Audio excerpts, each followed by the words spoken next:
to successfully decarbonize the industry, we need an electrification action plan, and we need to make sure that electric grids and storage is high up on the political agenda over the next mandate.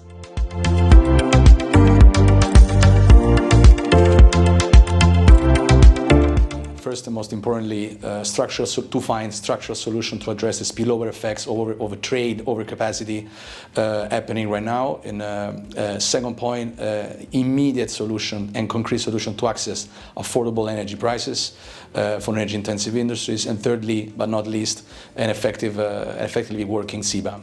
The first one is the watertightness of the CBAM. It is important that we have a fair level playing field on cement production in Europe and at the same time cement imports from countries without the same level of CO2 cost constraints, whatever. To a net zero industry, we need a lot of energy, renewable energy, 5 times as much. We need CO2 transport systems. We need alternative fuels. We need waste to be collected. In fact, we need a lot of infrastructure. Infrastructure that will guarantee that what we are, in fact, the fundamental boundaries of net zero industry that are fulfilled.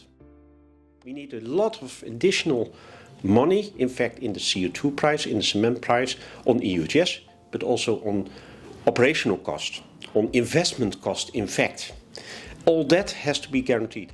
The first one that I would say is prioritizing direct electrification of industrial heat, because at the moment a lot of the sources for heating in industry still rely on fossil fuels, and it's important there that we electrify those processes.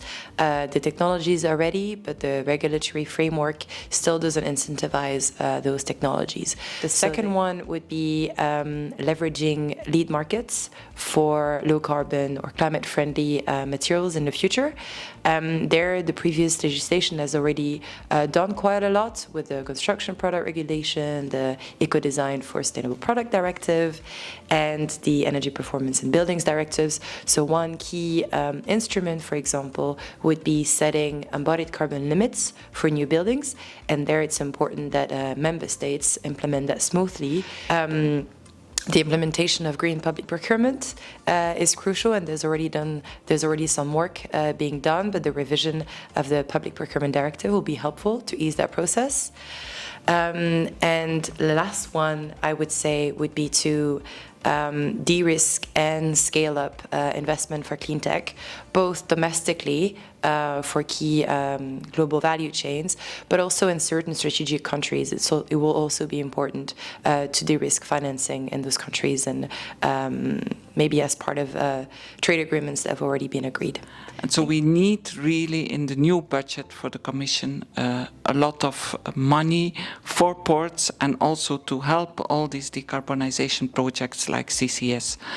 The second thing is what is important is to have this long-term stability. That now we see that there are good vibes towards CCS. We see that it's stepping up, and it's also in the mission letters of the new Commission. But we hope that it remains like that, because it's really killing if after a few years these vibes are changing and other priorities are coming instead. Firstly, accountability. Ensure we require accountability to the industrial sectors, especially hard-to-abate industry, and accountability comes through transparency from their side and through conditionalities that the policymakers require them to respond to. Secondly, we ask the Commission to ensure transparency in decisional process, and that civil society's actors are involved in decisions and are part of the conversations and do not come only at the end of the process to complain about things. Finally, we do ask the new commissioners to not step back from the European Green Deal, maintain and make sure to implement what is a bit agreed upon. Get the science back into policy making and make sure that guides what we do on infrastructure, because infrastructure is the enabler for industrial decarbonization and the decarbonization of a lot of other sectors. But infrastructure takes a long time to roll out, and infrastructure costs money. Infrastructure requires long-term certainty for investors.